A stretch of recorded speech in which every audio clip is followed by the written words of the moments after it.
Hi there and welcome to my third Australia video. I'm really excited about this because I've been wanting to make it for a long time. I'm going to go in depth on how I came to deciding not to go to Australia, but deciding to accept the call that God had on my life. Because that's really, as you'll see, that's what it was. I think a lot of people might think that it was an easy choice for me. Like, who wouldn't want to go to Australia? But I didn't want to go to Australia. And so, yeah, I'm really excited to share.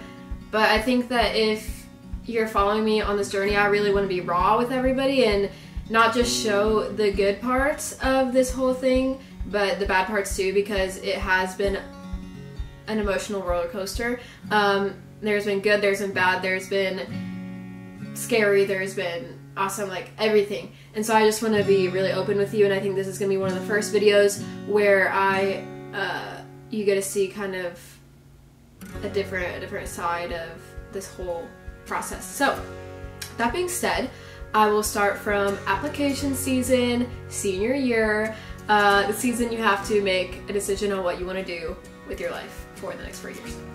I had the plan to go to California. I wanted to go to California and study film because if you saw anything of me senior year, that's what I was doing. That's where I found my success, was in the films that I was making for the school and for other people, and I loved it. I really did. And so I saw this as something I could grasp onto and be successful in. And so I made my decision. I wanted to pursue film for the next 4 years. And I wanted to go to the best place you could go for film, which in my mind was California. And it was. And so on my list of applications, I had USC, UCLA, School of Arts in San Francisco, LA Film School. Every school that had something to do with film in California, I was applying to. And so I was really overwhelmed. These schools were hard to get into. I felt like I had to prove myself. I felt like I wouldn't be good enough, and it's a really hard place to be dependent on someone else to show you your worth, dependent on that person that's going to let my application go through to tell me that I'm good enough to go here, that I'm good enough at film to pursue it in California. And so I was working my butt off. I studied for the ACT. I got a really high score. I made sure my GPA was perfect. I made sure I was involved, volunteer hours, like everything I could be doing to make my resume look good, I was doing. And it was really scary for me because deep down, like, I knew that I didn't want to do this type of film. I had this like unsettled feeling towards California, and I didn't want to admit it. I felt like the more that I said, I'm going to California, I'm studying film, I'm doing this, that the more it would solidify in my own heart that that's what I wanted to do, but something just wasn't right.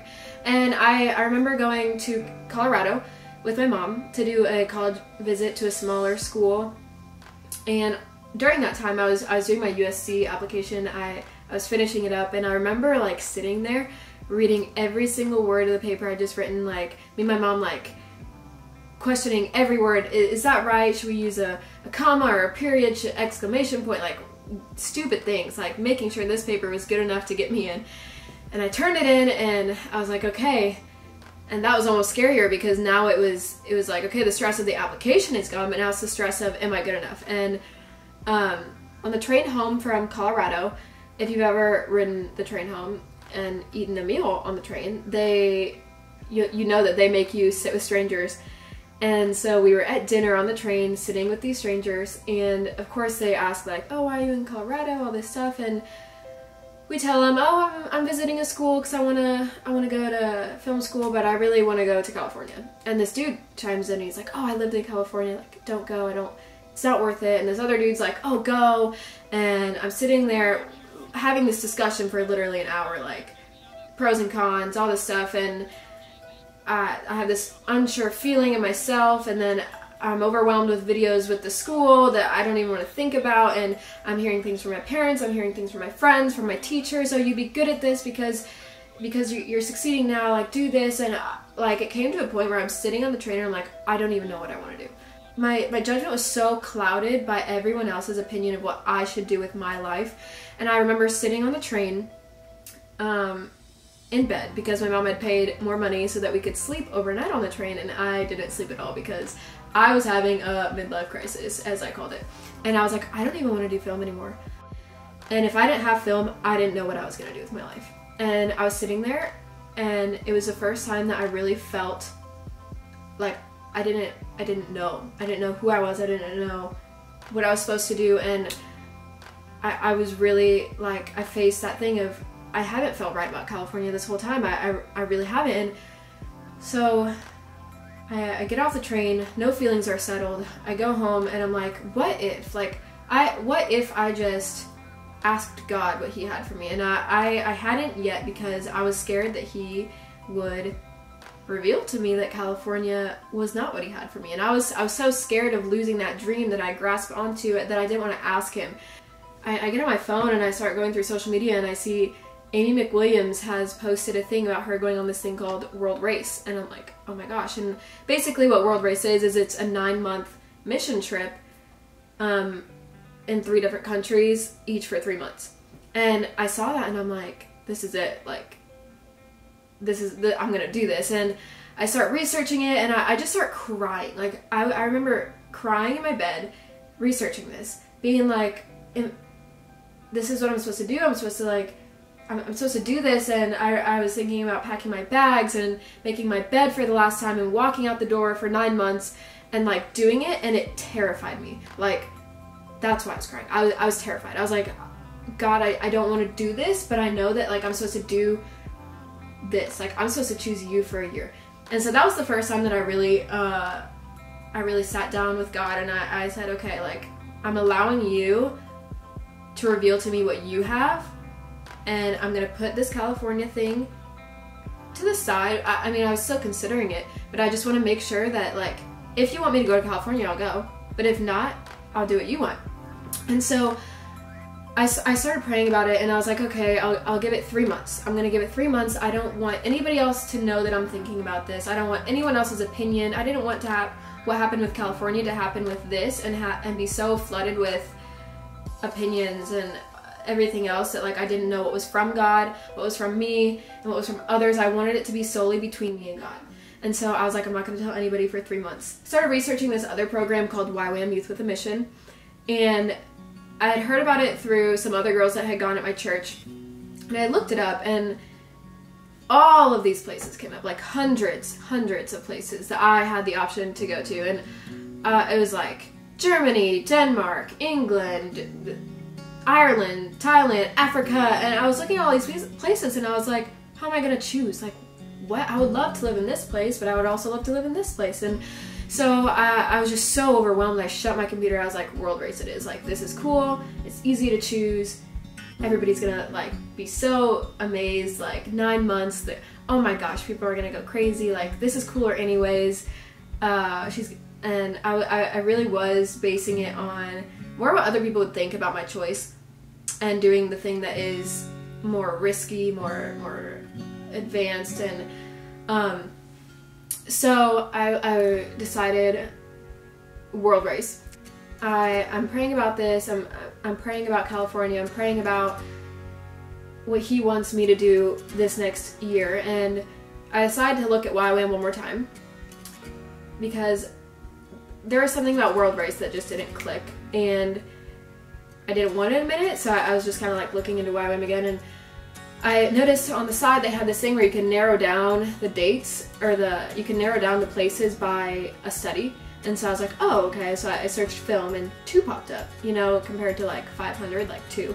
And I looked at it, and one of them, the dates didn't work, and then one of them, the dates were perfect, October through April of 2018, 2019 in Australia. And I was like, okay, like this could work, but I don't really want it to, so I'm gonna close my laptop and World Race. And so then I had this option of Australia now, and I had World Race, and I was like, okay, God, like which one but World Race? And I was trying to tell God, I was trying to be like, this is it, I'm doing this. And it's really funny now looking back at it.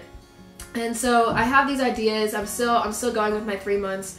And I was like, well, maybe I should just tell my parents just to make sure that it's even an option that I would be able to go. So I sit my parents down and I'm like, hey, I'm gonna do this thing called World Race. It's a 9-month mission trip to 3 different countries for 3 months. And then there's this other thing in Australia that's like second option on the back burner. You don't really need to know anything about it. I probably won't go, but like it's there just so you know, but like World Race, right? And I leave and I'm like, yes, I'm going to World Race. Everything's great. And so I call Amy McWilliams up, the girl who I originally found out about the program through, and I'm like, hey, will you just go to coffee with me and talk about your decision-making process? And she's like, yeah, sure. So we go to coffee and I'm like, so how'd you decide? What did that look like for you? And she was like, I really didn't want to go. And I was like, oh, really? And she's like, yeah, it like terrified me and all this stuff. And I was like, oh, I felt terrified too when I first saw that, but like, I wouldn't go. And I was trying to connect with her in all these ways, like trying to confirm that like I was supposed to go on World Race. And I left that conversation and like, as I reflected, I was like, wow, that was a lot of me just jumping and really just being like, yes, yes, yes. And pushing away this feeling of like, no, like this is not for me. I was really just kind of trying to push that aside and just go with what I wanted that whole conversation. So I was like, okay, I'm gonna look into YWAM a little bit more. So I called up another girl from my church, Lyndon Daniels, who had just got back from Belize via YWAM. And we sat down and I was just kind of like talking about the program with her. I was less open about it, I think, but I just wanted to see and hear what it was really about and what it was like for someone who had experienced it. And so that was great. So I had these 2 opinions, my parents, that was it. Still nobody really knew. And so then I started praying for confirmation. I was like, okay, God, like World Race or Australia, like I just need confirmation, but please World Race. And so I get to school, first class, second semester, and our teacher, Miss Goodman, is making us make these like get to know you boards where you put like interesting facts down about yourself and then we ask questions about it. And she had like New Zealand or Australia or something on it. And I raised my hand and I was like, what's that about? And she was like, oh, I lived in Australia for a month or something and like it's the most beautiful place. If you ever get the chance to visit, go. And I was like, no, I'm not going to Australia. I totally disregarded it. I was like, that's just a coincidence. I'm still going to World Race. Like, that wasn't of God. It just happened that way. And so then, meanwhile, I'm going home and I'm like, God, like, give me confirmation, Australia or World Race. And I'm still like, please, God, don't let it be Australia. I remember sitting in this bed praying out loud, don't let it be Australia. Let it be World Race. Like, it's like I knew, but I just didn't want to accept it. So I'm praying for confirmation, and it was so weird because almost like every night I'd be having these dreams about Australia and I'd wake up and be like, no, not of God, dreams don't mean anything. They're just like, it's just because I was like thinking about it before I went to bed. It's just because of this. It's just because of this. And I would totally disregard it. And I was like, no, like Australia is not for me. I'm going on World Race. It's cooler. You know the story. So then one of the confirmation that I got was in a conversation with my friend Claire. She was telling me this story, like really random too, like about her way back in the day on this soccer team, and she's telling me about this game, and she was like, yeah, like what made it really funny is during the game, like my coach was on the sideline yelling at us, but like he had an Australian accent, and I was like, no, he didn't have an Australian accent, no, and like, no, God, that's not confirmation, it's just a coincidence, no. God, please, like, let it be World Race. Give me confirmation. A few weeks later, I am scrolling through Twitter and I see this advertisement from, like, the Twitter of Australia come up and it's like, visit Australia. And I was like, no, this is just a random Twitter feed, like, scroll past, like, no, I'm not going to Australia. And so, at this point, like, I've had a substantial amount of confirmation that I'm supposed to go to Australia. And I'm sitting here and I'm like, okay, I'm kind of like thinking, and I'm like, I'm realizing like what I'm doing is I was trying to force this thing that I thought was cool and I thought was awesome and claim that it was from God. Like that, I really was in the end seeking my own desires. And I was just sitting there and I was like, okay, God, like, if world race isn't a thing and you want me to go to Australia, like, let it be. Still praying over California. I was like, if California's the thing, let it be. But in the end, God, I want it to be of you. And I prayed that and I was like, so give me just like confirmation. I was really at the end, like it was the end of these like last 3 months. And so everything that had happened was God to me, and all this confirmation that I've been getting, and it was all like little things, but like he knew they would stick out to me as confirmation. And so that's why I was so bothered by it, because I didn't want to go to Australia. After I prayed that, I went to work. I was working at Paradise Bakery at this time, and I was nice to my customers, but I wasn't one to make conversation with them, especially during a rush. And so we were in a rush, a lunch rush one day, and I was cashing, and this lady comes through, and I like cash her, and I look at her hand, and I see this ring on her ring finger, but it's not a diamond. And that stuck out to me because if you see, like, I have a heart tattoo on my ring finger because I don't want a diamond ring. I either want this to represent that I'm married, or like just like a random ring that's not thousands of dollars, that's just like special. And it's kind of like my promise to God too, that like I'm all his. And so I see this ring, and God knows it's gonna stick out to me, and I just feel him say, ask her about it, talk to her about it. And I was like, no, I don't talk to my customers, we're in a rush. I turn around, throw the receipt away, and by that time usually the customers are gone, but I turn back around and she's still there. And I hear him say, ask her about it. And I was like, oh! So then I was like, hey, like, I really like your ring. And she was like, oh, thank you, the stone's from Australia. And oh my gosh, right there I literally was like, I shouldn't have asked her about it, like, no, like, that's crazy. And I was so mad, but like, I knew, because like at that point, like, I knew. I was like, fine, God, like, it's Australia, I'm going to Australia. And the second that I gave up my desire to go to World Race and I submitted and I said, okay, God, like, it's all you, like, instant heart change. Like, I was excited to go. I was, every negative emotion that I had towards Australia was like gone. And like, it was just the most crazy thing. So I applied and I got in, and